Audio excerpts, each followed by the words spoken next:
შავში, სოფელ ჩარგალში, მდინარე ჩარგლურას ნაპირას, დგას პატარა ქვითკირის სახლი.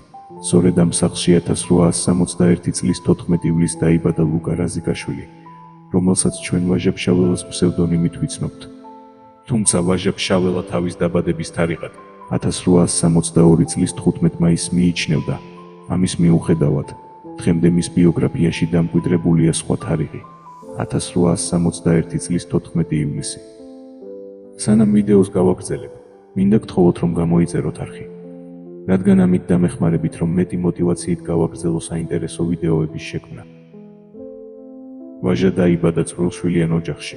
მის მშობლებს ვაჟას გარდა კიდევ 5 შვილი ჰყავდათ. ესენი იყვნენ გიორგი, მართა, ნიკო, თედო და ალექსანდრე.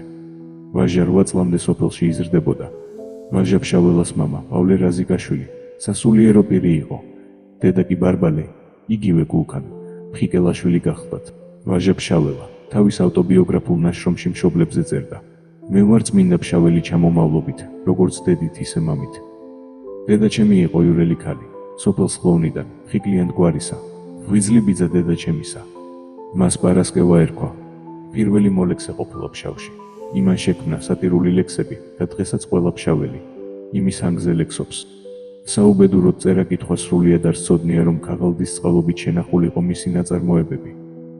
წერა-კითხვა არც დედაჩემმა იცოდა, თუმცა ბუნებით ფრიად ნიჭიერი იყო. შესანიშნავი მეოჯახე და მოწყალე, გლახის გამკითხველი, მეზობლის დამხმარე. დედიჩემის ქველობა დღესაც სამაგალითოდ არის დარჩენილი. ისე ჩავიდა საფლავში, რომ ერთს არავის ახსოვს იმას გაეჯავრებინოს ვინმე. მამაჩემი მთავარდიაკვნად იყო სოფელ მაღაროსკარში. როცა კი შინ იმყოფებოდა, მუდამ მიამბობდა მოთხრობებს ძველი საღვთო ისტორიიდან, წერა-კითხვას მასწავლიდა ძველებურს წესზე. მახსოვს, მამა როგორ ჩაუჯდებოდა ხოლმე ხორცს ხინკლისათვის საკეფლად ფიცარზე. მერე იქვე ტახტზე მეც დაუჯდებოდი ხოლმე პირდაპირ და ვუგდებდი გაფაციცებით ყურს მის ტკბილს საუბარს. მიყვებოდა მოთხრობებს ძველი აღთქმიდან. მეც გაფაციცებით უსმენდი, რადგან ზოგ-ზოგი მოთხრობა მეტისმეტად მომწონდა. ძალიან მომწონდა და ჩემს ყურადღებას იზიდავდა. დავითისაგან გოლიათის დამარცხება, სამსონ ძლიერის მოქმედებანი, ძმათა მაკაბელთა თავდადება და სხვა. ეს მოთხრობები იმდენად მომწონდა, რომ ჩემი თავი სამსონ ძლიერად მყვანდა წარმოდგენილი, რადგან დედაჩემი ამბობდა ჩემზე. დიდი თმა ჰქონდა, როცა დამებადაო, თითქმის თვალებს უფარავდაო და ვეშარებოდი. თმარად მომკრიჭეთ მეთქი. ბოლოს მაინც ამ თმიანობამ თავის თავზე წარმოდგენა განმიდიდა.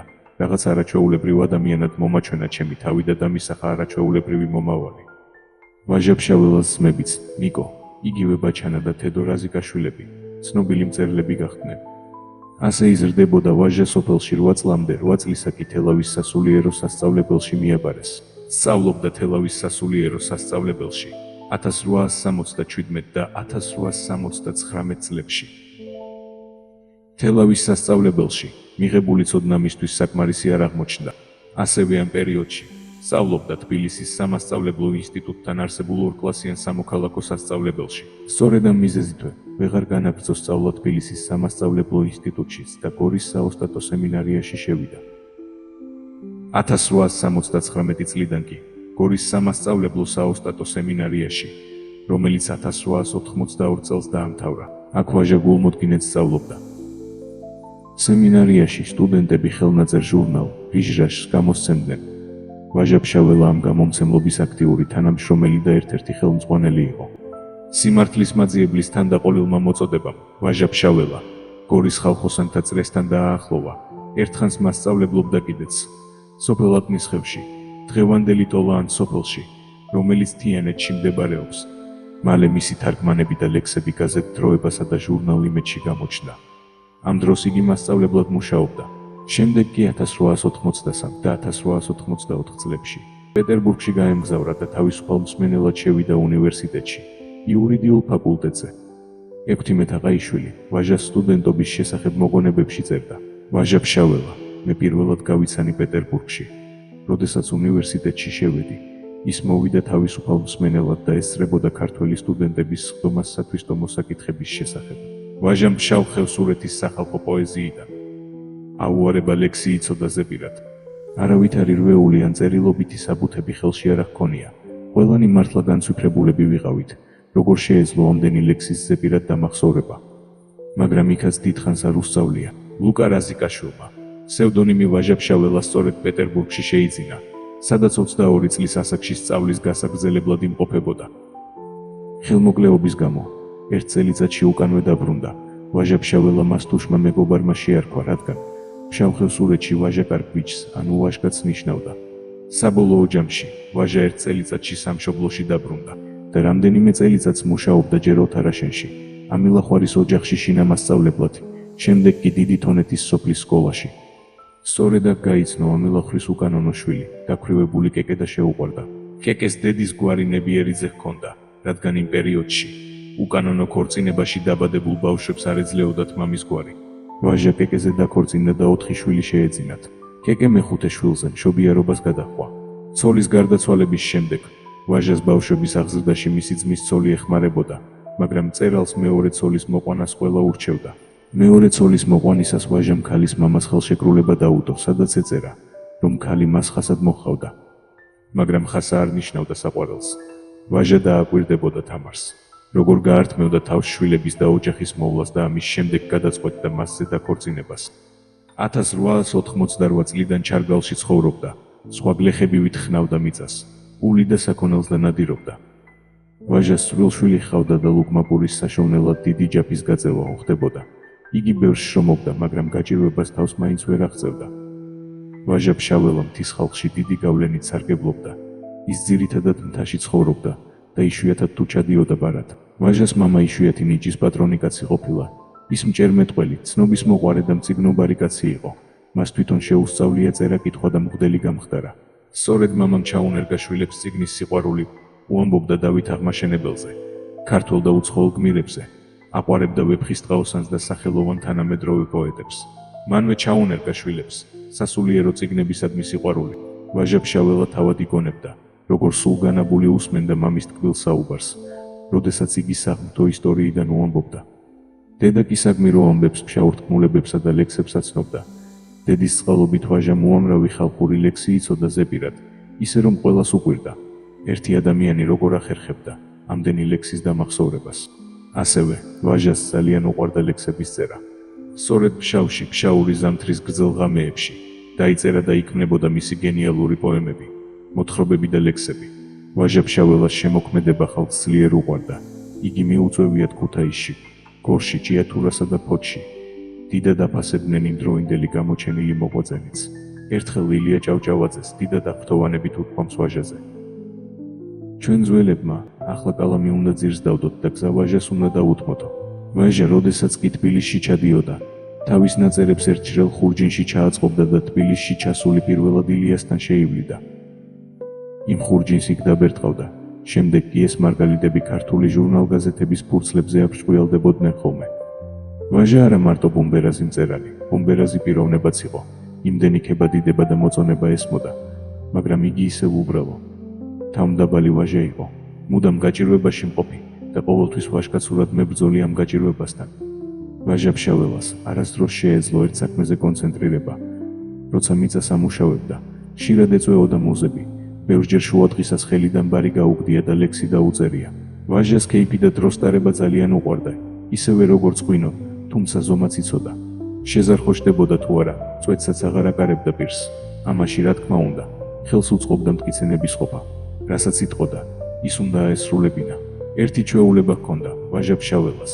ის არასდროს არ მიაჭახუნებდა ჭიქას-ჭიქაზე, როგორც სადღეგრძელოების თქმისას არის ჩვენში მიღებული. ამბობდა ხოლმე, ეს ჩვეულება ჩვენი არ არისო. საჭმელებს შორის ვაჟა-ფშაველას ყველაზე მეტად ხინკალი ყვარებია და თვითონაც ხშირად ამზადებდა. თაში გაზრდილს არ უყვარდა ჩაის სმა და კიდევ ბალიშზე თავის დადება. ამბობდა, ცოდვა ბალიშზე თავის დადება, თავი დაიკარგება შიგო. ამიტომ თვითონ მუთაკას ხმარობდა. ვაჟას ხუმრობა და ოქუნჯობა ძალიან უყვარდა. ილია ჭავჭავაძე ილიაობაზე ყველას თავისთან ეპატიჟებოდა ხოლმე. მას წესად ჰქონია, რომ მისი ოჯახიდან არავინ გამოსულიყო ფხიზელი, ვაჟამ კი როგორც მოგახსენეთ სმაში თავისი ზომა იცოდა. ვაჟას წასვლა რომ გადაუწყვეტია, ვინ არ მიუსვა მას ილიამ, მაგრამ ვერა და ვერ დაათვრეს. ბოლოს ამდგარან და მისი ცხენი დაუთვრიათ. მისულა ვაჟა თავის ბედაურთან და რას ხედავს. არყით აყროლებული ცხენი ფეხზე ვეღარ იდგა. გაუცინია პოეტს და უთქვამს, მე რომ ვერ მომერიეთ, ცხენი დამითვრეთო. იმ ღამეს საგურამოში დარჩენილა და კეიფი და დროს ტარება გაუგრძელებია. თბილისში ყოფნის პერიოდში ვაჟა-ფშაველა საპარიკმა ხეროში შესულა. თმა და წვერი გაუპარსავს და დალაქისთვის შაური შეუძლევია. როგორც ჩანს, ამ უკანასკნელს ეცოტავა გასამრჯელო და პოეტისთვის უთქვამს შაურს რომ მაძლევ. სემიჩკა ხომ არ მომიყიდნია შენთვისო. ვაჟაც ენამოსრებული იყო და აქაც არ დაბნეულა და უთქვამს შენ რომ იცოდე რა თავი გაკრიჭე, მაგასაც არ გამომართმევდიო. ერთხელ კიდე, თიანეთში ჩასულ ვაჟასთვის შამანაურს უმასპინძლია რომლის ცოლიც თურმე, სულ მოუთქმელად ელოდა დიდი პოეტის სტუმრობას და გაცნობას. როგორც კი ფშაველს დიასახლისისთვის ხელი ჩამოუთმევია, ქალს აღტაცება ვერ დაუმალავს და უთქვამს. როგორ მენატრებოდა თქვენი გაცნობა და დღეს დიდად მოხარული და ბედნიერი ვარო. ვაჟა აქაც არ დაბნეულა და ქალისთვის უთქვამს. ჩემ ორძალო, შენც ისე ხომ არ მოგივიდა ჩემს დანახვაზე, როგორც ერთხელ სურს მეფე ერეკლეს გაცნობისასო. ერთხელ მეფე ჟინვალში იმყოფებოდა, მის სანახავად ხევსური საგულდაგულოდ ჩასულა. უკითხავს, მეფე ერეკლე რომელიაო? დაუნახვებიათ. თურმე ხევსური ხან წინიდან შემოურბენს მას ხანაც უკნიდან.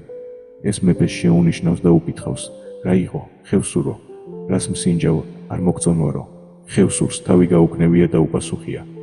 მეფე, შენს ნახვას შენი სახელის ჯობნებიაო. ვინ იცის ჩემ ორძალო, შენს ფიქრობდი. ვაჟას ვნახავ მდიდრულად, ევროპულად გამოწყობილს, მე კი უბრალო ფშაველი ვარ. იქნებ ჩემს ნახვასაც ჩემი სახელის ჯობნებოდაო, გაუცინია ვაჟას. ვაჟას ნადირობა ძალიან უყვარდა. ვაჟა ბაჩანა და მიხარაზიკაშვილები განთქმული მონადირეები ყოფილან, თუმცა მათ შორისაც ვაჟა გამორჩეული გახლდათ. ის იშვიათი მსროლელი იყო, ამის გამო ბევრჯერ ჯილდოც მიუღია.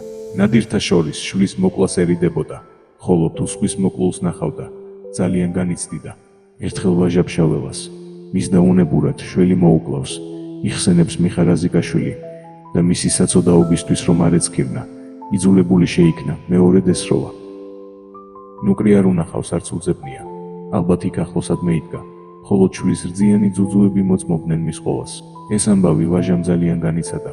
მას შემდეგ ვაჟა ჩარგლის ტყეში, ჩვლებზე სანადიროდ წასული, აღარავის უნახავს. ძიმე შრომამ და შეჭირვებამ ვაჟას მალე შეურყია ჯანმრთელობა, მას ფილტვის პლევრიტი დაუდგინეს და ოპერაციაც გაუკეთეს. ერთხანს თითქოს მოიკეთა ქართულმა სიტყვაკაზმულმა საზოგადოებამ ისარგებლა მგოსნის გამოკეთებით და ლიტერატურული საღამო გაუმართა, რომლის ბოლოსაც ვაჟას მიართვეს დაფნის გვირგვინი წარწერით ქართული პოეზიის არწივს. მუხთალ მასენმა ვაჟას თავი მაინც არ დაანება.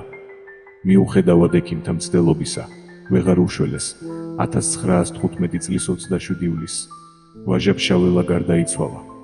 სიკვდილის წინ ვაჟამ მთა და მთის წყალი ინატრა. მას ლოგინი იატაკზე დაუგეს და ზედ მინდვრის ყვავილები მიმოუფინეს. მისი უკანასკნელი სიტყვები იყო: მუხთალო წუთისოფელო, ტანჯული შვილი გშორდები, თუ ვინმეს ვალი მიმყვება, იქიდან გაუსწორდები. იგი ჯერ დიდუბის პანთეონში დაკრძალეს. 1935 წლის 18 ოქტომბერს ვაჟა ფშაველას გარდაცვალების 20 წლის თავზე მისი ნეშტი გადაასვენეს მთაწმინდის ქართველ მწერალთა და საზოგადო მოღვაწეთა პანთეონში.